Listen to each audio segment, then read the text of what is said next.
Class 8 science chapter 13 प्रकाश light.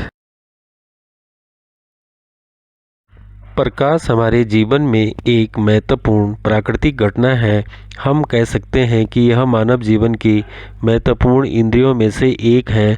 हम जो कुछ भी देख पाते हैं वह प्रकाश की उपस्थिति के कारण ही संभव है।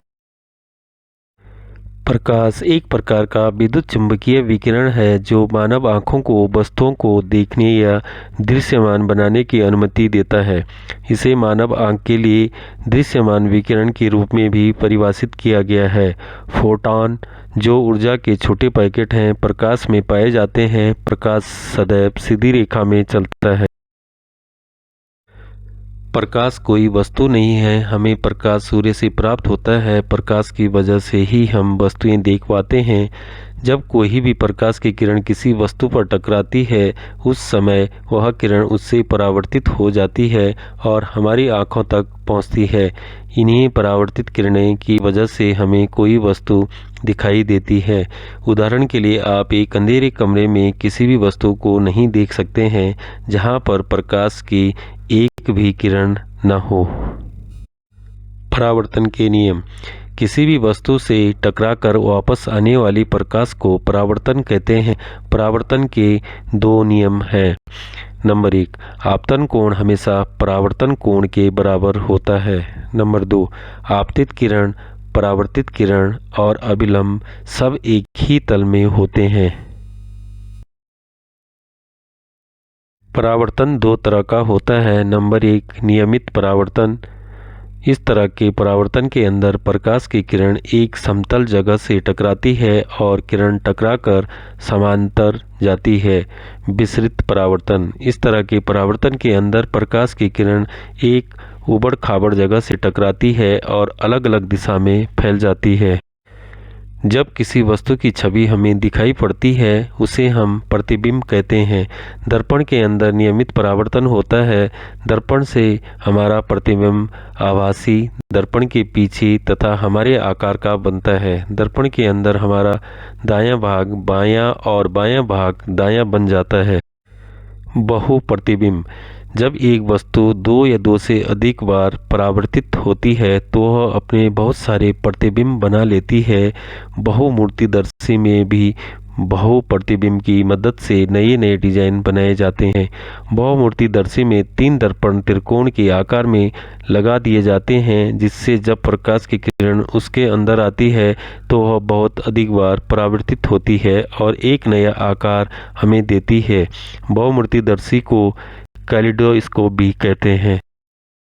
सूर्य का प्रकाश बहुत सारे रंगों का मिश्रण होता है। बहुत सारे रंग मिलकर सूर्य के प्रकाश को सफ़ेद रंग प्रदान करते हैं।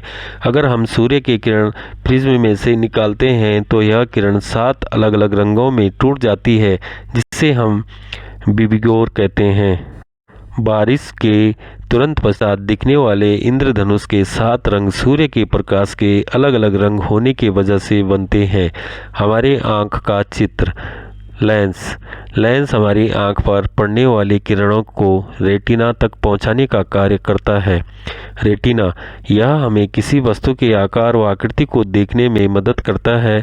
जब लेंस प्रकाश की किरण को केंद्रित करके रेटिना तक पहुँचाता है तो रेटिना उसे तंत्रिका तंत्र के द्वारा हमारे मस्तिष्क तक भेजता है। पक्षांबी पेशी, यह हमारे लेंस को संतुलित रखने का कार्य करता है। पुतली, यह हमारी आंखों में आने वाली रोशनी को नियंत्रित करता है। कम प्रकाश में हमारी पुतली बड़ी हो जाती है और अधिक प्रकाश में छोटी हो जाती है ताकि आंख को कोई हानि न पहुंचे। कॉर्निया, यह हमारे आंख का बाहरी सफ़ेद हिस्सा होता है। यह हमारी आंख को बाहरी वातावरण से सुरक्षित रखने का कार्य करता है। हमारी आंख का सफ़ेद हिस्सा कॉर्निया है। नेत्रों की देखभाल। कभी भी तेज प्रकाश की तरफ न देखें। अपनी आँखों को ताज़े पानी से धोएं। कचरा जाने पर आँख को अपने हाथों से न रगड़ें। अगर आपको चश्मे लगे हैं तो उचित चश्मा का प्रयोग करें। पढ़ने वाली सामग्री को 25 सेंटीमीटर दूर से देखें। नियमित परावर्तन और विसरित परावर्तन। नियमित परावर्तन समतल और चिकने पृष्ठ पर परावर्तन होता है। विसरित परावर्तन विषम और अनियमित पृष्ठ पर परावर्तन होता है। नियमित परावर्तन। परावर्तित किरणें समांतर होती है। विसरित परावर्तन। परावर्तित किरणें असमांतर होती है।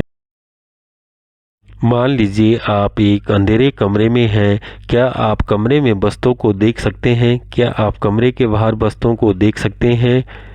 नहीं, अंधेरे में कुछ दिखाई नहीं देता क्योंकि कमरे में पड़ी वस्तुओं पर कोई प्रकाश नहीं पड़ रहा है और ना ही वह स्वयं प्रकाश उत्सर्जित कर रही है। इसलिए अंधेरे कमरे में कुछ नहीं दिखाई देता।